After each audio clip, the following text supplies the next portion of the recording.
बिस्मिल्लाहिर्रहमानिर्रहीम। अस्सलाम वालेकुम नाज़रीन, मैं हूं मोहम्मद ज़ुबैर, शुक्रिया और परवरिश का मुसन्निफ़, पेरेंटिंग कोच और कॉर्पोरेट ट्रेनर। नाज़रीन, हम सब चाहते क्या हैं?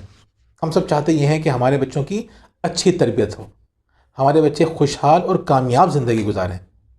लेकिन नाज़रीन, हमसे कुछ ऐसी गलतियाँ हो जाती हैं, अपनी नेक नियति के बावजूद, बच्चों से बेइंतहा मोहब्बत के बावजूद, हम चाह ही रहे होते हैं कि हमारे इस रवैये से बच्चा सही रास्ते पे चल पड़े, लेकिन हम गलत तरीका इख्तियार करते हैं जिसकी सज़ा हमें भी मिलती है, हमारी औलाद को भी। क्या मतलब?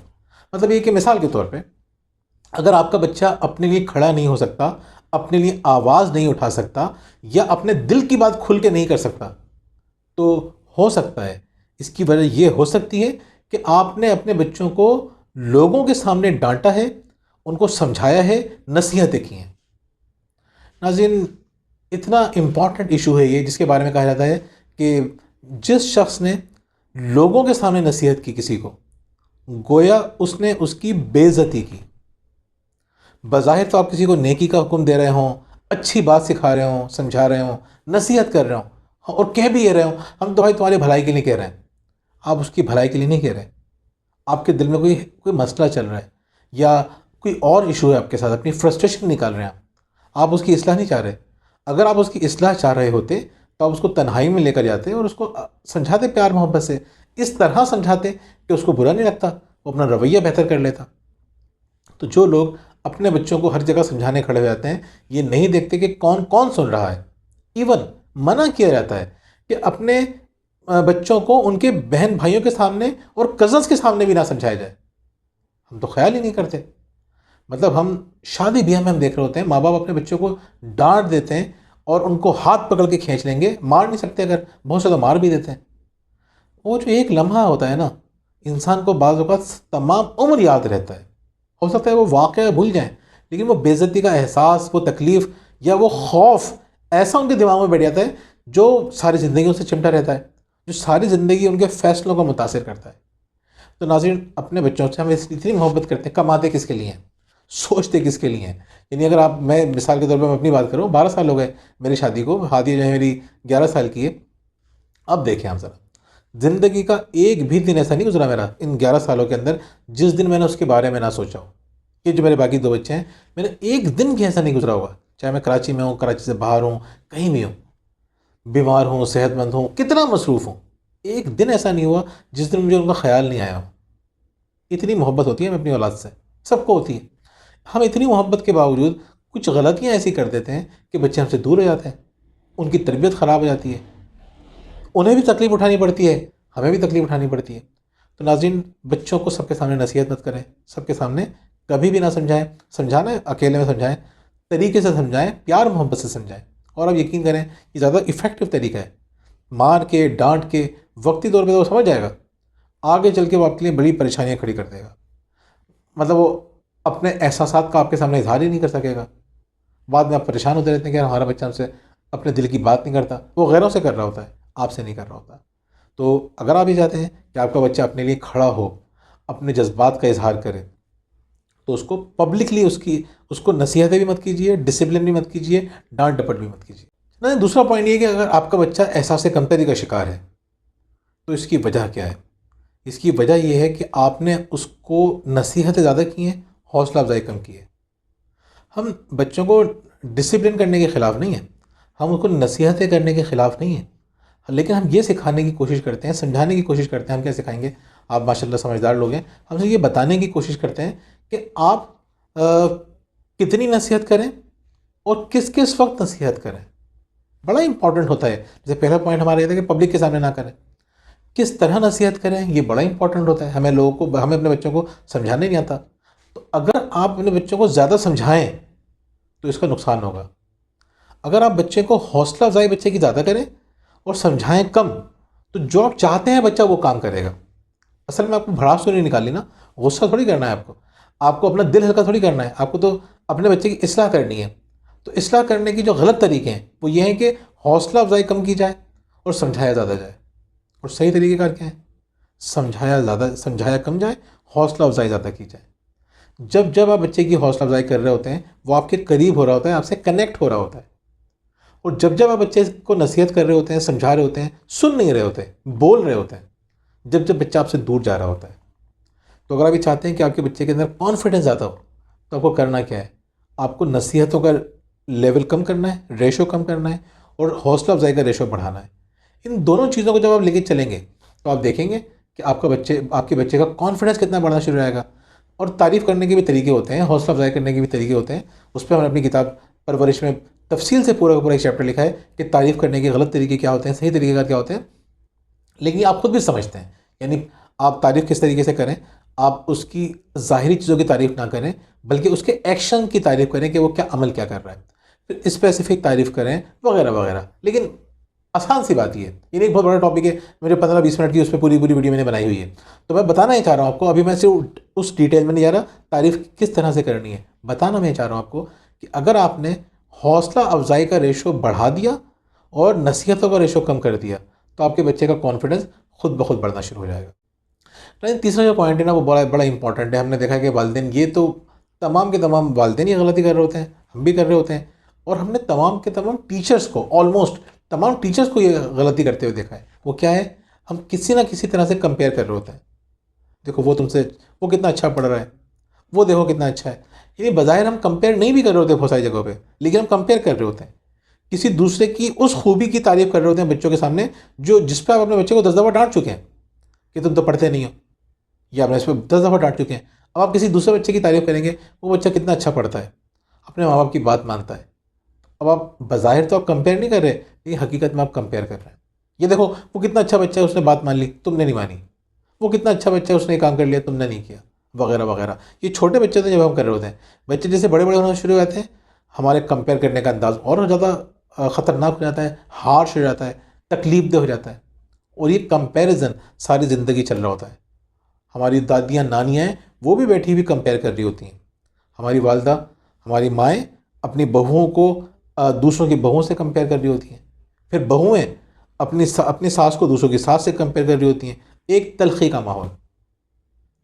कंपैरिजन तो इतना ख़तरनाक है नाज़रीन, ये समझ लीजिए आप, जिसको एक बिल गेट्स ने एक दफ़ा बड़ी प्यारी बात कही थी कि you insult yourself when you compare yourself to others. अपने आप को अगर आप दूसरों से कंपेयर कर रहे हैं, तो इसका मतलब आप अपनी बेइज्जती कर रहे हैं। अपने आप को किसी से कंपेयर ना करें। इसी तरह से अगर आप अपने किसी करीबी रिश्तेदार को, बच्चों को, या शरीक हयात को किसी दूसरे से कंपेयर कर रहे हैं, बज़ाहिर तो आप कहेंगे हम तो एक बात कर रहे हैं, वो एक बात नहीं कर रहे आप बहुत बड़ा काम कर रहे हैं आप।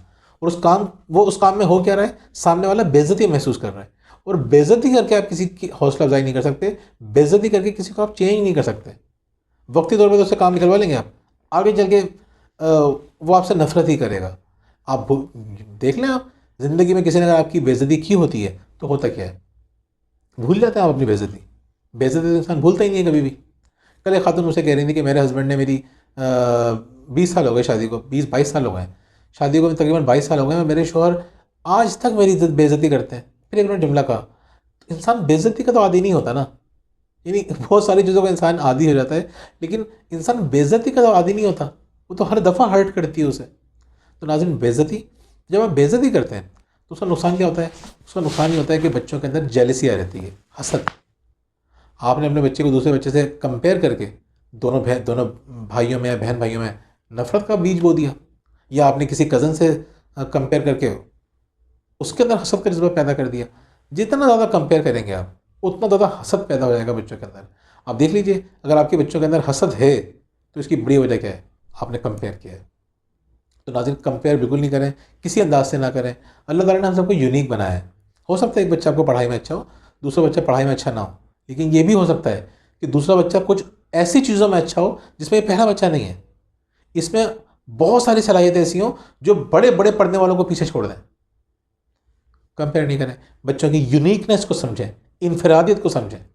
इनफरादियत को समझेंगे, खुद पे भी एहसान होगा आपका, अपनी औलाद पे भी एहसान होगा। उसकी ज़िंदगी अज़ाब नहीं करेंगे आप, उसकी ज़िंदगी को आसान करेंगे।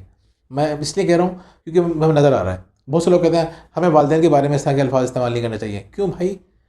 वालिदैन, आज के जो लड़के घूम रहे हैं, आज जो अपने माँ बाप से शदीद बदतमीज़ियाँ कर रहे हैं, नाफरमानियाँ कर रहे हैं, बाहर जिन्होंने लोगों को तंग करके रखा हुआ है, अगले साल वो बाप बन चुके होंगे या 2 साल बाद वो बाप बन जाएंगे। तो बाप बनते के साथ ही वो शरीफ हो गए, दूध में धुल गए, ऐसा नहीं है ना। मतलब मैं हूँ, मैं अगर मैं बाप बन चुका हूँ 3 बच्चों का, तो मैं बहुत शरीफ इंसान हो गया। मुझसे आज भी गलतियाँ हो रही हैं, संगीन गलतियाँ हो रही हैं।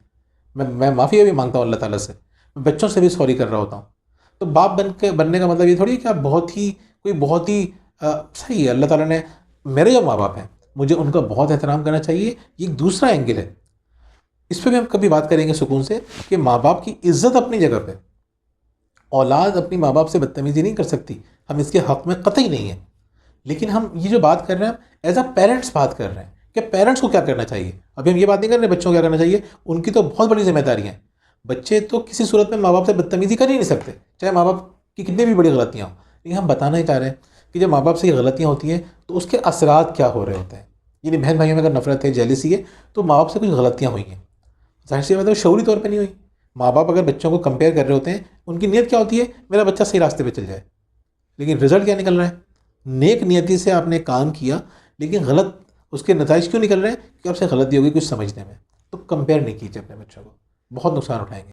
अगर आपके बच्चे में बुज़दिली है, तो इसका मतलब ये है कि आप अपने बच्चे का हर मसला खुद ही हल करने के लिए निकल जाते हैं, उसके रास्ते की तमाम रुकावट खुद ही हटाने बैठ जाते हैं। नुकसान क्या होगा, बच्चे में बुज़दिली आ जाएगी।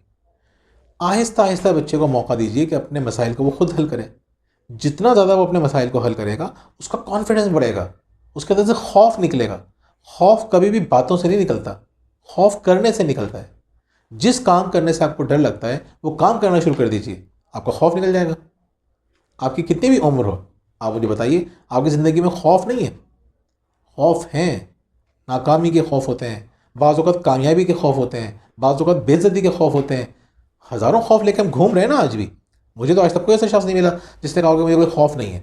और वो बेसिक खौफ की बात कर रहा हूँ, कोई मैं ऐसे नहीं स्ट्रेंज खौफ की नहीं। हर इंसान की ज़िंदगी में खौफ होता है। ये खौफ ही तो होता है जो उसको तरक्की नहीं करने देता। लेकिन ये खौफ बचपन में मिल जाता है उसको, क्योंकि माँ बाप ने क्या किया, उसके रास्ते की खुद रुकावट। ये भी मोहब्बत में, हम मोहब्बत में कितने सारे गलत काम कर जाते हैं। तो बाज़ बात हमसे ये मोहब्बत में गलतियाँ हो रही होती हैं, ये गलती ना करें। बच्चे को खुद अपने मसाइल को हल करने दें। हम देखते हैं कितनी सारी लड़कियाँ, मेरी वाइफ अक्सर एक लड़की के बारे में कहती है, वो उसकी क्लास फेल होती, कहती थी कि उनकी अम्मा हमेशा उसके लिए आगे बढ़ के उसके मसले हल करने लग जाती थी। हर मौके पे वो उसकी माँ आ जाती थी कि भाई मेरी बेटी को इस फलां प्रोग्राम में हिस्सा लेना है, इस कंपटीशन में हिस्सा लेना है, या उसके साथ ये मसला हो गया। यकीन करें, वो लड़की आज भी तकरीबन अराउंड शी इज़ 30 साल की उम्र के होने के बावजूद वो आज तक ये कहती है कि मेरी माँ ने ये, मतलब मेरी माँ ही मेरा मसला हल कर दे। इवन उस लड़की का एक जगह से रिश्ता इसलिए ख़त्म हुआ कि रिश्ते वाले आए, वो सवाल करते थे, वो अपनी माँ को देखती थी कि क्या जवाब दूँ। तो उन्होंने कहा भाई अपनी बेटी में थोड़ा कॉन्फिडेंस तो पैदा करें कि आज बात बात पर अपनी माँ को देख रही है, बाद में भी ये करेगी। कोई भी बात होगी माँ को फ़ोन मिलाएगी, माँ से बात करेगी। तो इसमें अपना कॉन्फिडेंस क्या है, हम तो चाहते हैं लड़की में कॉन्फिडेंस हो। अच्छे लोग थे वो, उन्होंने बड़े अच्छे अंदाज से गाइड किया। लेकिन नाज़रीन, हर मसला आप हल कर देंगे तो उसका तो नुकसान कर दिया ना आपने। नुकसान इस तरह से ना करें, हर मसला हल ना करें, उसको भी मौका देंगे अपने मसाइल हल करें। नाज़रीन, 5वां पॉइंट ये है कि हम देखते हैं कि बहुत सारे बच्चे अपने माँ बाप को बहुत तंग करते हैं और जानबूझ के तंग कर रहे होते हैं। लेकिन आपको पता है कि आपने मना कर दिया, देखो छोटे भाई को तंग नहीं करना, रुलाना नहीं। लेकिन देखेंगे 2 मिनट तो रुला देगा बच्चा आपका। क्यों भाई, ऐसा क्यों कर रहे हो? इसकी एक बड़ी वजह ये होती है कि आप बच्चे को क्वालिटी टाइम नहीं दे रहे होते, उसको आपकी तवज्जो चाहिए होती है। देखिए, इंसान तवज्जो हासिल करने के लिए अपने आप को बहुत ज़्यादा तकलीफ़ों में डालने के लिए तैयार हो जाता है। इंसान अजीब व गरीब फ़ैशन कर रहा होता है, अजीब व गरीब हाल अपना कर लेता है। क्यों करता है? तवज्जो चाहिए। इंसान की बहुत बड़ी रिक्वायरमेंट है तवज्जो, बच्चों की भी है। तो अगर आप ये चाहते हैं कि आपके बच्चों में ये वाला मसला पैदा ना हो कि वो हर जगह पे लोगों की तवज्जो के चक्कर में पड़े रहें, तो आप क्वालिटी टाइम देना शुरू करें। अगर आप चाहते हैं कि आपका बच्चा बार बार तंग ना करे, तो उसको क्वालिटी टाइम देने की कोशिश कीजिए। जितना ज़्यादा बच्चों को क्वालिटी टाइम देंगे, उतना ज़्यादा आपको एहसास होगा कि आपका बच्चा अब आपको उस तरह से डिस्टर्ब नहीं कर रहा। अच्छा, ये बाकायदा ये भी एक पूरा का पूरा सब्जेक्ट है जिसमें हमने अपनी किताब जो परवरिश के अंदर ही हमने एक पूरा चैप्टर लिखा है कि बच्चों को क्वालिटी टाइम किस तरह से दें। एक तो चैप्टर ये क्वालिटी टाइम देने की इंपॉर्टेंस क्या है, ये एक अलग चैप्टर है। लेकिन दूसरा चैप्टर है कि देने के तरीके क्या क्या हो सकते हैं, उसमें हमने पूरा का पूरा चैप्टर लिखा है अपनी किताब परवरिश के अंदर। मैं यहाँ बैठ के मैं अपनी किताबों की प्रमोशन नहीं कर रहा हूँ, मैं बताना आपको ये चाह रहा हूँ कि ये इतने ही इंपॉर्टेंट टॉपिक हैं। बल्कि अगर आप चाहते हैं तो हमारे चैनल के ऊपर एक इस टॉपिक पे वीडियो भी बनी है, आप थोड़ा सा जाके ढूंढेंगे तो आपको मिल जाएगी। मुझे याद रहा तो मैं डिस्क्रिप्शन में डाल दूंगा। मैं असल में मसरूफ़ होता हूँ तो बहुत सारी चीज़ें डिस्क्रिप्शन में शामिल नहीं कर पाता, वरना मुझे याद रहेगा तो मैं इंशाल्लाह डिस्क्रिप्शन में भी डाल दूंगा। तो इसमें मैंने बाकायदा पूरा चैप्टर लिखा है कि क्वालिटी टाइम किस तरह से दें। तो जब आप क्वालिटी टाइम देना शुरू करेंगे तो आपको लगेगा अच्छा। और ऐसा भी नहीं है कि आपको बच्चे को क्वालिटी टाइम देने के लिए बहुत ज़्यादा टाइम देने की ज़रूरत है। आपने दिन में सिर्फ 20 मिनट भी दे दिए ना, फोकस्ड, बहुत है। हम बाद में 2-2 घंटे लगे रहते हैं बच्चों के साथ, लेकिन वो उनकी बच्चों की नीड पूरी नहीं होती। आपने 20 मिनट दे दिए। अब जैसे अभी वीडियो ख़त्म होगी, अब फजर का वक्त होने वाला है, जिस वक्त मैं वीडियो बना रहा हूँ, तब जैसे मेरी बेटी तैयार बैठी है कि वो नमाज़ के फ़ौरन बाद हम जाएंगे घूमने के लिए, तो हम एक राउंड लगा के आएंगे, घूम फिर के आएंगे। तो ये जो मैं उसके साथ गुजारूंगा थोड़ा सा टाइम, ये उसके लिए भी बहुत कीमती है, मेरे लिए भी बड़ा कीमती है। तो क्वालिटी टाइम देने की कोशिश कीजिए। छठा पॉइंट ये है कि अगर आपके बच्चे को झूठ बोलने की आदत है ना, तो इसकी एक बड़ी वजह ये हो सकती है कि आप उसकी गलतियों के ऊपर बहुत ज़्यादा रिएक्ट करते हैं, बहुत बड़ा रद्द अमल ज़ाहिर करते हैं। नहीं, गलती किससे नहीं होती, आपसे नहीं होती। और आपसे कोई आपकी गलती पर आपसे आप मिसाल कोई जॉब करते हैं या कुछ भी है, या आप हाउस वाइफ हैं, अगर आपसे कोई गलती है और कोई आपसे बहुत ज़्यादा सख्ती से बात करे तो क्या होगा? या तो आप भी बदतमीज़ी करेंगे उससे, क्या हो सकता है कि आप अपनी गलती किसी पर डालने की कोशिश करें, छुपाना शुरू कर दें, झूठ बोलना शुरू कर दें, माने ही नहीं कि हमने किया है, किसी और ने किया है। बच्चों के साथ भी होता है। जब हम ओवर रिएक्ट करने लग जाते हैं, गलती देखें सबसे होंगी, ये बात याद रख लीजिए। बच्चों को भी बताइए कि बेटा कोई बात नहीं, गलती हो गई तो हमें आके बताओ क्या गलती हुई है। बच्चा आपको बताना शुरू कर देगा, झूठ की आदत नहीं होगी। झूठ इतनी बुनियादी बुराइयों में से एक बुराई है, आप सोच नहीं सकते, पूरी की पूरी शख्सियत ख़राब हो जाती है। मोमिन कभी झूठा नहीं होता, ये बताया जाता है। यानी झूठ, हुजूर सल्लल्लाहु अलैहि वसल्लम के बाद एक शख्स आया था, उसने कहा था मैं तो यही बुराइयाँ मैं क्या छोड़ूं, एक बुराई का मना कर दें। आपने फरमाया झूठ बोलना छोड़ दो। जानते हैं ना आप, झूठ की वजह से उसकी सारी बुराइयाँ छूट गई। झूठ बुनियादी बुराइयों में से एक है, हम इसको बहुत सीरियस नहीं लेते। तो आपका बच्चा झूठ क्यों बोल रहा है? क्योंकि उसकी गलतियों पे इतनी बुनियादी जो उसके अंदर आपने खराबी पैदा कर दी, किस वजह से पैदा की? हमने किया ना बच्चे में। बच्चा झूठ बोल रहा है तो उसकी जिम्मेदार हम है ना। यानी हमने उसकी गलतियों के ऊपर बुरी तरह से रिएक्ट करना शुरू कर दिया, नुकसान कर दिया ना हमने, उसका भी और अपना भी।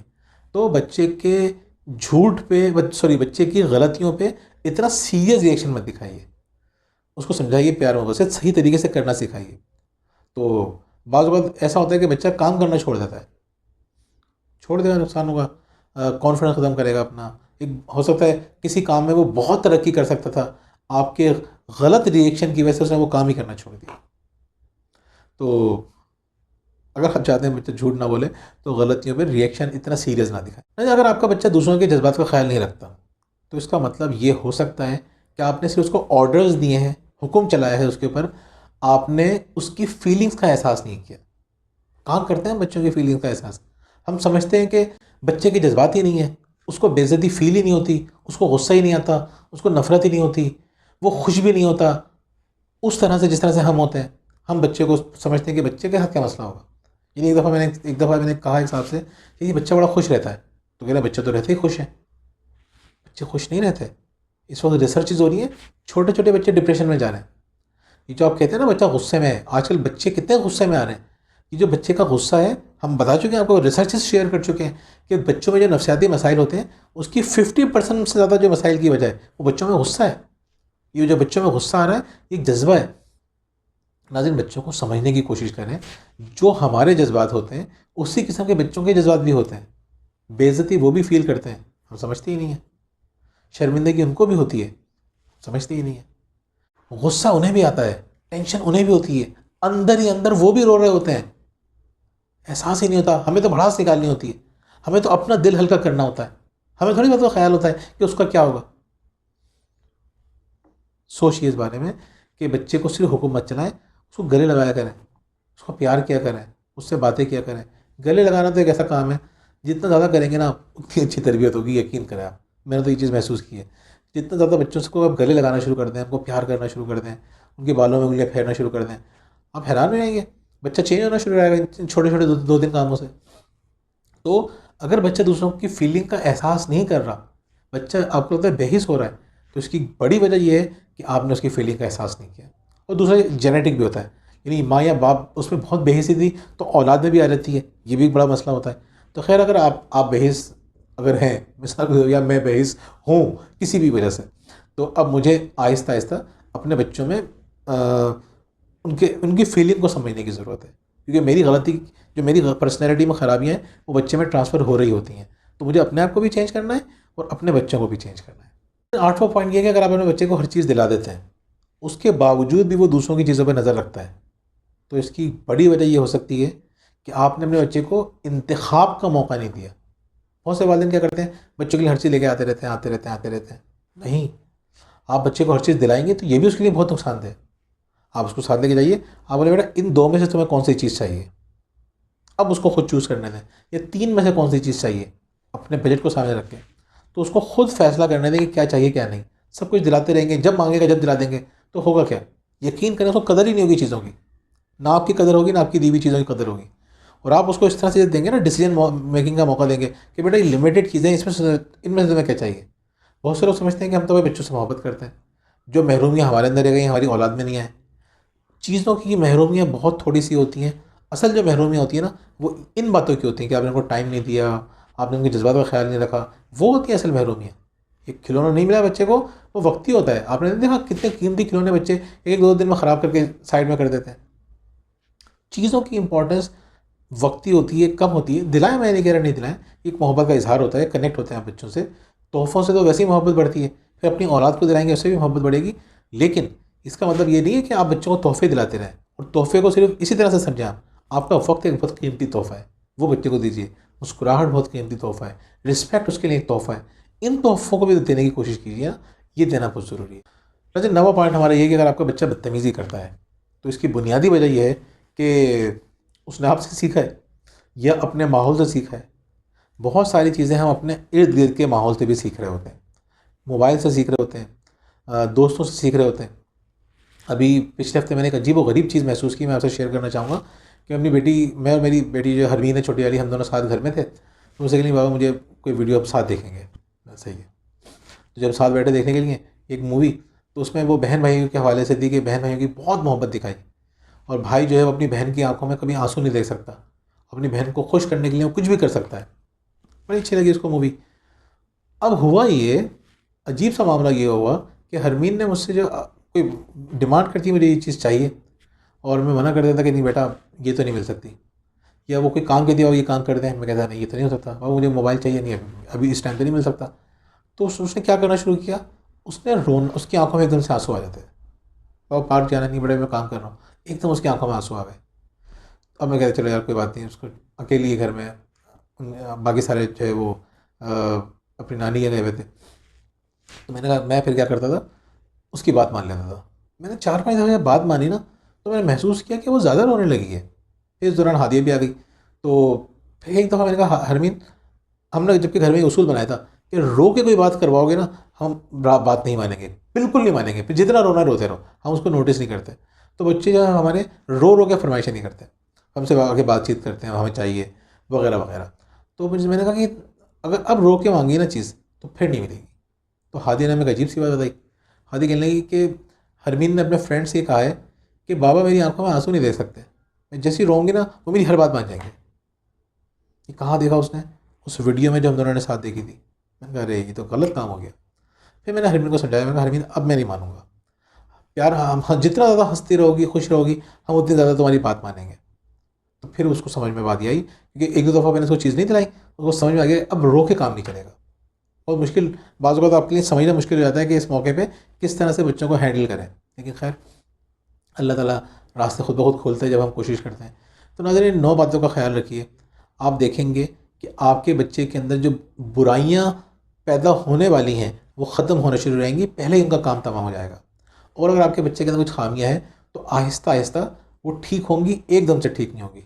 इन बातों का ख्याल रखें, इंशाअल्लाह आपके बच्चों की शख्सियत एक बहुत मज़बूत शख्सियत बनेगी। बहुत बहुत शुक्रिया।